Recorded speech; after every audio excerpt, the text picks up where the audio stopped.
Welcome to Melbourne, Australia, often considered the arse end of the world. You might think it's the last place on earth for innovation, but per capita we are one of the fastest adopters of new technology, and Bitcoin is no exception. Early in 2014, mainstream media led the world to believe that Bitcoin had collapsed, when in fact it was only the fall of a single exchange. The price bounced back within days. Now that's an event that is unprecedented in the financial world. But the same media outlets didn't want to run that side of the story. So we thought we'd balance the scales and give you the opportunity to make up your own mind. This three-part mini-series will introduce you to some of our innovators, our startups and merchants, our visionaries, and we'll share with you tales of success and the tales of loss.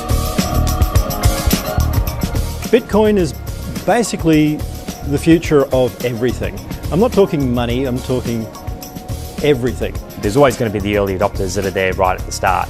And I think in 20 years' time, we're going to look back and think, how could we have actually dealt with physical cash? Bitcoin itself was worth zero for 8 months after it started, and then it gained a value. And why it has that value? Well, it's one of those questions people ask when they first get into it. Because the first reaction is always like, what is that? And then you're like, oh, it's a Bitcoin machine. And they get so excited. They're like, really? That's a thing now? Yeah, it has no borders. The end game could be that it's an accepted worldwide currency. One of the reasons Bitcoin is attracting such attention is because it's owned by the participants. There is no governing body, and it's available to everyone, regardless of your credit history or geolocation. Bitcoin stems from a platform where people openly collaborate, sharing ideas to develop solutions to complex issues, the results of which are then free for anyone to use or further develop. Quite naturally, from this mentality, people started talking about creating virtual currencies, now known as cryptocurrencies. eGold and DigiCash were two such attempts. However, their centralised nature meant they were easy targets for governments to shut down. In 2009, a mysterious entity known as Satoshi Nakamoto published a white paper to an online community of cryptographers. Security experts and hackers went through the paper looking for weaknesses.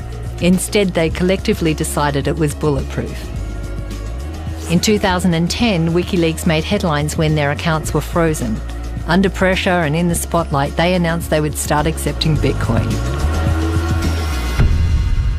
Knowing the code was in its infancy, Satoshi responded with, "WikiLeaks has kicked the hornet's nest, and the swarm is headed towards us." Shortly afterwards, the lead developer Gavin Andresen told Satoshi he was going to a meeting with the CIA. Satoshi disappeared, gone without a trace. What was left behind has rocked the world in 5 short years. Its story has been driven by a passionate community of people from the ground up. We're living in an age where the speed of innovation is critical. Environments that encourage people to collaborate and act quickly on ideas are gaining momentum. This is happening in physical spaces as well as the online world. Welcome to the world of the co-working space.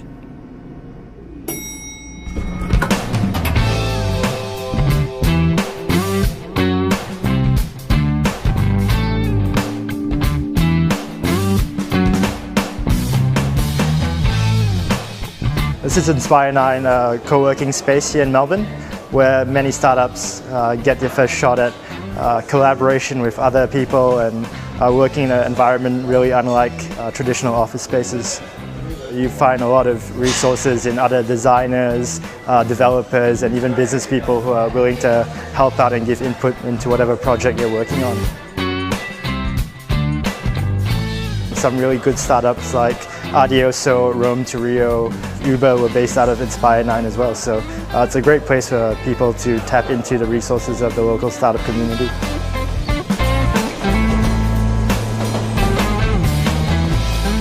Well, it's a hell of a ride, to be honest. The amount of people that we managed to help along the way, that's really a big part of my life.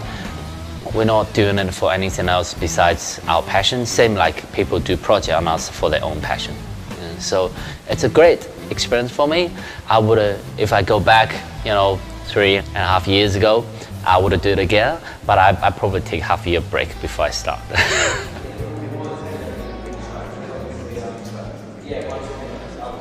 There's a really big global trend going around of how the cost of operating startups has really dropped, and the support networks are really growing around it. Silicon Valley obviously has a great thing going for it, but our goal is really to bring a little piece of that over here, innovate and build world-class companies out of Melbourne.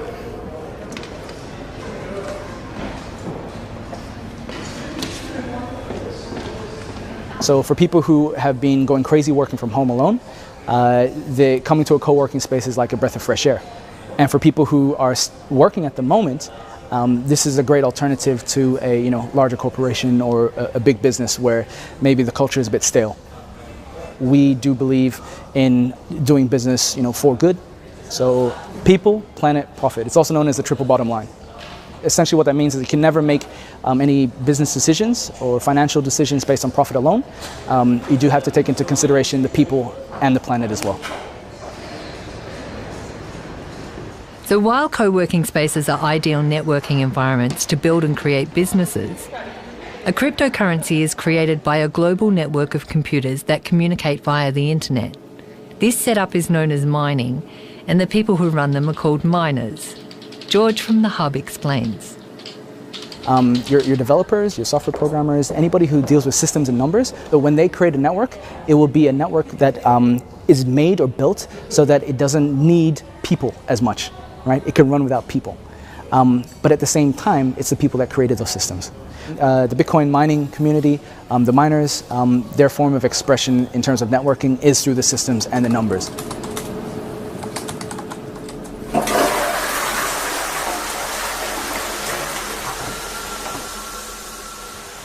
First computer I ever built. That was doing well for about a month and realised, okay, shit, this might be profitable. Build our second. So they're 7970s. They're running Windows. And now I have, I can probably take this off. These are the big ones now.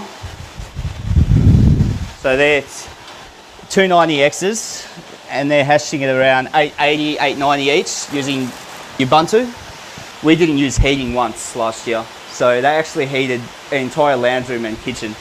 And there was times where we had to open every window in the middle of winter because it was actually too hot. So they did a good job.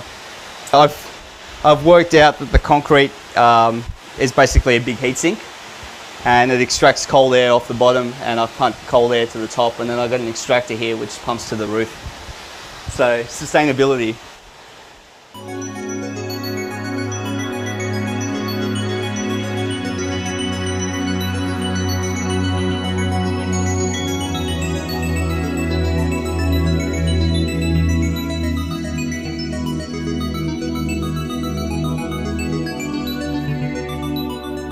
So this Bitcoin network checks and verifies all transactions to make sure they're legitimate and they're not duplicated. Each miner is rewarded for its speed and accuracy. All the transactions are kept on a public ledger called the blockchain. It's like a giant bank statement that shows every transaction ever made. It also stores the Bitcoin. Anyone can watch it grow in real time and explore its past. To access the blockchain, you need a wallet. This lets you send and receive Bitcoin. A Bitcoin wallet is a bunch of private keys that are used to sign transactions on the Bitcoin network. So they just look like a bunch of long numbers. There are about as many private keys possible as there are atoms in the known universe. So we're talking about like 1 with 77 zeros after a different number of private keys. The private keys, they're pretty much just that. You have to keep them secret because if anybody gets access to your private keys, then they can spend your Bitcoins. Your QR code, good sir. There are different kinds of wallets. There are hot wallets, cold wallets, there's online, offline, hardware, software, all kinds. Essentially a Bitcoin wallet is just a collection of your private keys, just like you would have a key ring. If it's printed on a piece of paper, it's usually called a paper wallet. And all that is you have your private keys and your Bitcoin addresses just printed out onto a piece of paper, usually with a QR code. If you're clever, you can hack all the funds on that. Is it full of money? Find out. So you can then store that somewhere securely, and at any time you can then scan that back in to an online wallet and spend the funds. So you can compare a cold wallet to a safety deposit box, whereas an online Bitcoin client is just sort of like using a bank account. You would use a thin wallet just in sort of everyday use. You wouldn't hold all of your Bitcoins on that, just as you wouldn't hold all of your money in your wallet. You would just carry a small amount of Bitcoins around on a thin client, maybe on your mobile phone. This is the most convenient way.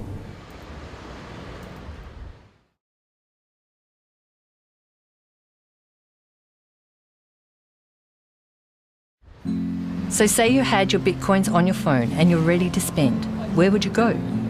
Well, there are many shops, cafes, services and online stores who accept Bitcoin. If you thought it was just for computer geeks, think again.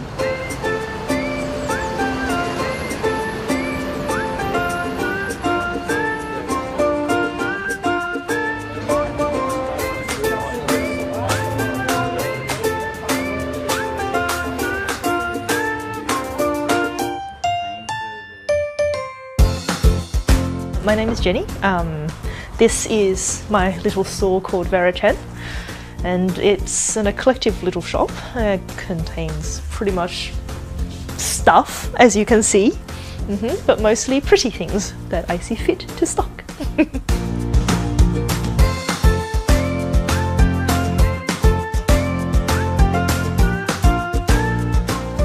These little things here were the first product that Verichain ever sold to someone who purchased with Bitcoins, and since then I have renamed these products to BitBunny.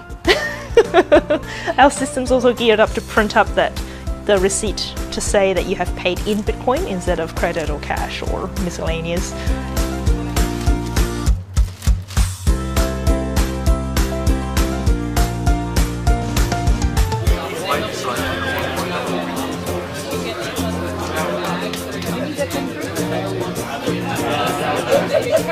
My name's Gary Passfield. I'm the licensee of the Old Fitzroy Hotel in Woolloomooloo, New South Wales, and I've been here for 15 years and I accept Bitcoin.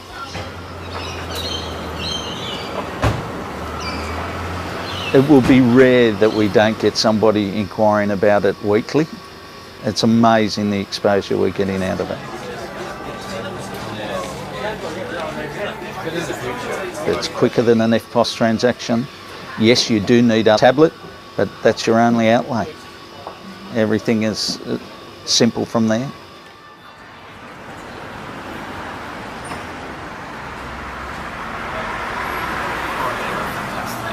Then a little bit of white Belgian chocolate go on top. Make it good. Oh my, that is so thick. So people who do come to Sydney from all over the world and want to pay Bitcoin, they check out, oh, where can I pay Bitcoin? Oh, the Outhouse. All right, it's about letting people have another mean of payment. Why do we need the Australian dollars, the American dollars, the euros, the rubles, whatever it is? For me, it does go back to imagine all the people living life in peace, you know? Imagine no countries. How they pay for it, it's fine with me. Bitcoin, cash, gold rings, whatever. Apparently the ATO says that it's a commodity, the Bitcoin now, it's not a currency. I don't know how many times I have to accept it as currency, you have to use it as currency until the people at the ATO will agree that it's currency, but you know, eventually it will happen.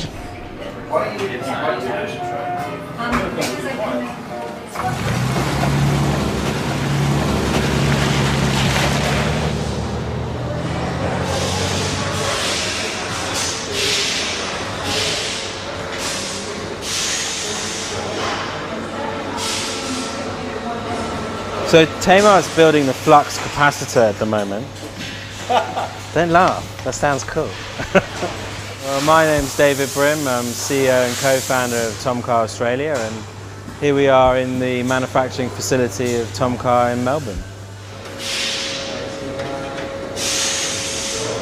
Tomcar is a rough, ready, hardcore machine that you can fix it yourself. And we are peer-to-peer. We speak directly with our end user.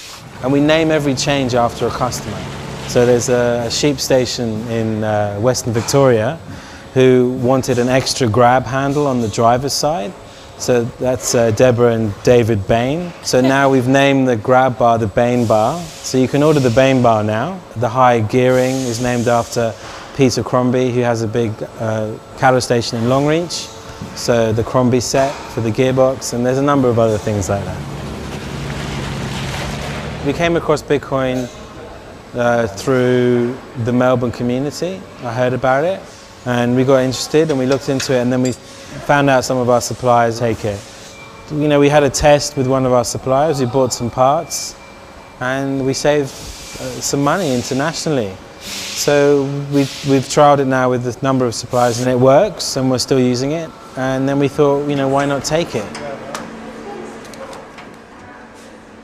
Unlike large corporations who have dedicated finance departments, small businesses are often left in a frustrating world to fend for themselves. Even something simple like sending money overseas can take up valuable time and present large fees that nobody can account for. Latin America, for example, sending money to bank stairs fraught with robbery. I've even lost money, you know, where the bank said it didn't arrive. It's gone through a third-party bank. It's gone through an American bank to be sent to a bank in Guatemala, for example. You pretty much always lose 5% if you're dealing with Australian or UK or American banks. I pay over $1,000 every single year between just tiny little frivolous bank fees. And given how much the banks make out of your personal accounts, my personal account, everybody else's credit accounts, there are fees, there are charges, there are interest rates. They make so much money already. They don't have to take any more, but they do. Still, every single day, every month, everybody gets billed. Whereas with Bitcoin, it's money within your hands. You have the power, you have the controlling share of exactly what you hold, and there is no need for banks to take a cut out of that, and they don't have to. I lose more money out of credit cards than I've ever lost out of Bitcoin. And credit cards, people can walk in, and they regularly do walk in, present a credit card with ID, and walk out without paying or doing the transaction. If they don't return to pick up their cards, we've lost that sale. And I've had sales that have been hundreds of dollars that they've walked out on. It's cheaper for them to get a new ID and a new card. But as I said, there's absolutely no problem with Bitcoin.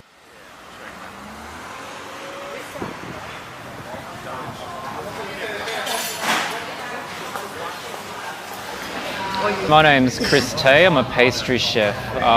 This is my shop, Black Star Pastry. We had the first Bitcoin ATM in Sydney installed here about 4 months ago. Yeah, it's been great.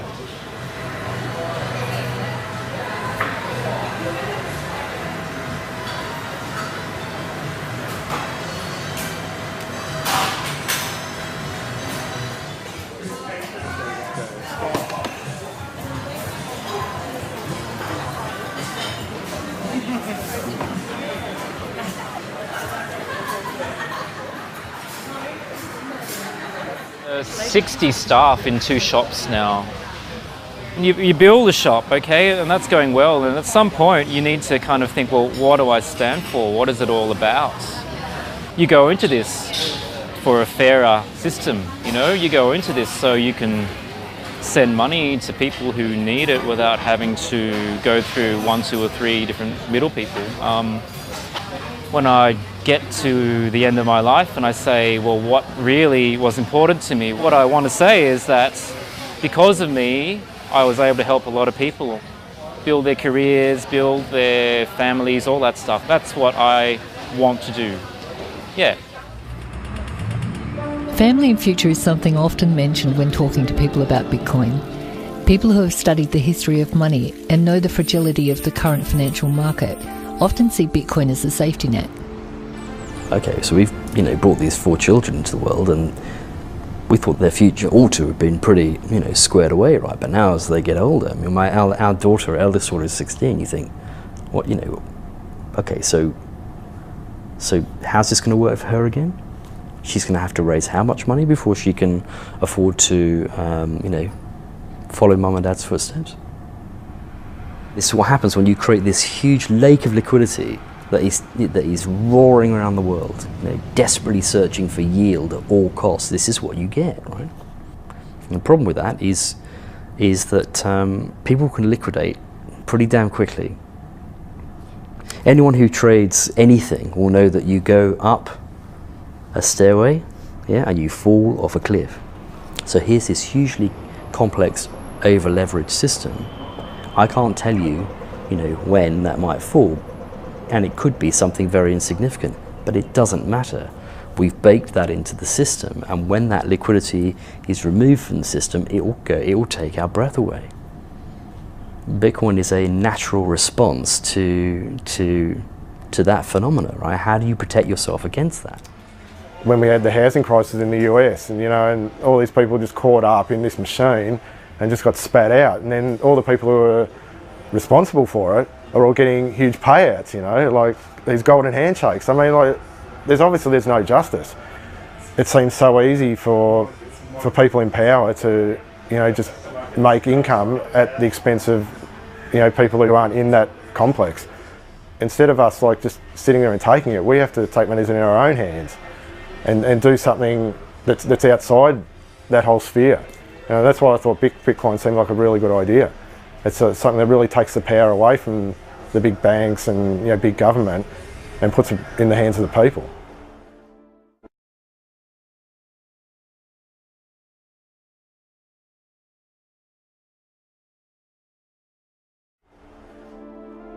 Government regulation is a hot topic, especially when sensitive personal information is requested, then filed away in a centralised system the public have no access to. Regulation often overcomplicates life, and many people are now looking for easier ways to transact quickly without bureaucracy. Take, for example, one of Australia's largest industries.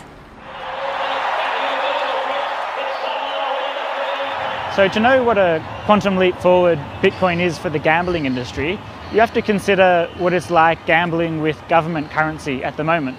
This is in Australia, which is a gambling-friendly, well-regulated jurisdiction. It will take at least 15 minutes to sign up and deposit with your credit card. Your credit card can then be charged at any time in the future. All the information you've given them, such as your email address and your postal address, that could be stolen or sold at any time in the future.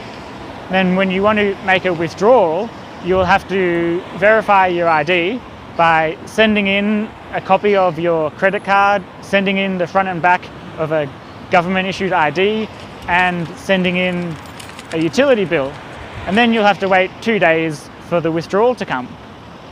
Now, if you used Bitcoin, you can do all of that in less than 2 minutes. Less time than it takes me to explain how long it takes to do it with government currency. And you'll also be able to bet anonymously. You might value your privacy from people you live with. You might be worried about tax implications. You might be worried about legal implications. So Bitcoin can get around all of those problems. Gambling is just another thing that it makes easier. But it's a very popular thing, which is very difficult with government currency.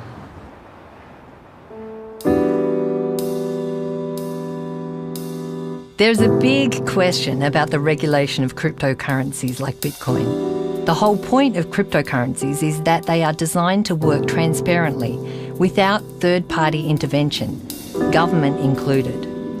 Bitcoin is unprecedented, as there is nothing in our history which compares. It's an intriguing topic, and a great social experiment which is attracting some of the smartest minds in the world, from all walks of life. I mean, Bitcoin is all about people, right? This huge wave of distributed sort of, man, something's got to change, and let's do it. That's what we want to harness. you present people with such a no-brainer that they run out of reasons to say no. And I think if we can achieve that sort of groundswell of support by providing people with the tools that they need to make that difference, then that would be huge. There's a lot of unbanked people in the world, people who don't have access to the world economy. They're pretty much shut out of a bank account. And because Bitcoin is as cheap and easy as sending an email, it's going to make a lot of difference to a lot of impoverished people who are unbanked or underbanked. And as long as people create value for it, which they will, you just can't kill it. It's in too many places, it's everywhere. One thing about Bitcoin is that the rate of growth is most certainly faster than the internet was. People always say, so what should we expect? You know, how long is it going to take to get mainstream adoption? I say, how long do you think it's going to take for the internet to have mainstream adoption? It was in fact only 7 years ago there were no smartphones because they hadn't been invented. So that required everyone to get a new phone, for pieces of hardware to be developed, to be distributed, to be sold in shops. Bitcoin doesn't require any of those things to grow into a commonly used thing. It's more like Twitter adoption or something like that. It just requires someone to poke their screen a little bit and, oh wow, now I've got a Bitcoin address. Well, I guess I can start accepting Bitcoin. Anyone want to sell some to me? Yeah, sure, I'll do that right now. Bam.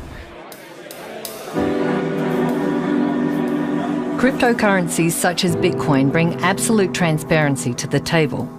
The concept is starting to gain respect from skeptics, and it's encouraging conversation about alternatives to our current archaic financial system.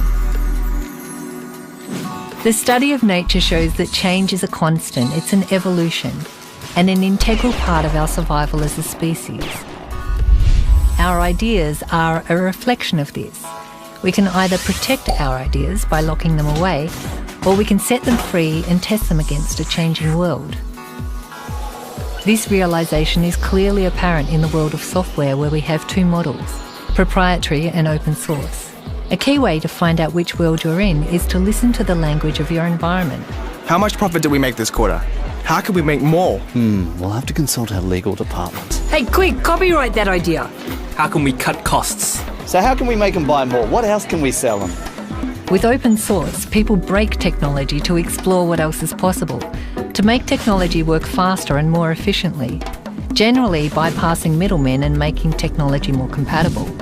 The results are slowly making businesses pay attention.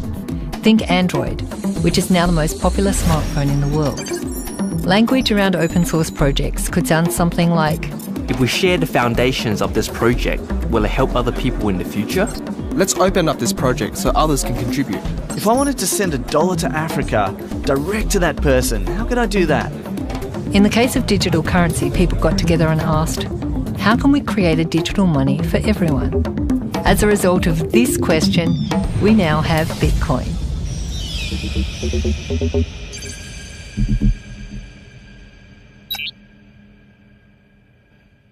Bitcoin will solve some problems, but it won't solve every problem, and it's not going to be solving democracy for us. It's quite a controversial thing to say, but I think Silk Road was probably one of the better things to happen for Bitcoin. From a legal perspective, a lot of the people in the legal industry I've been speaking to are fascinated because it's so rare that the law has to deal with issues like this.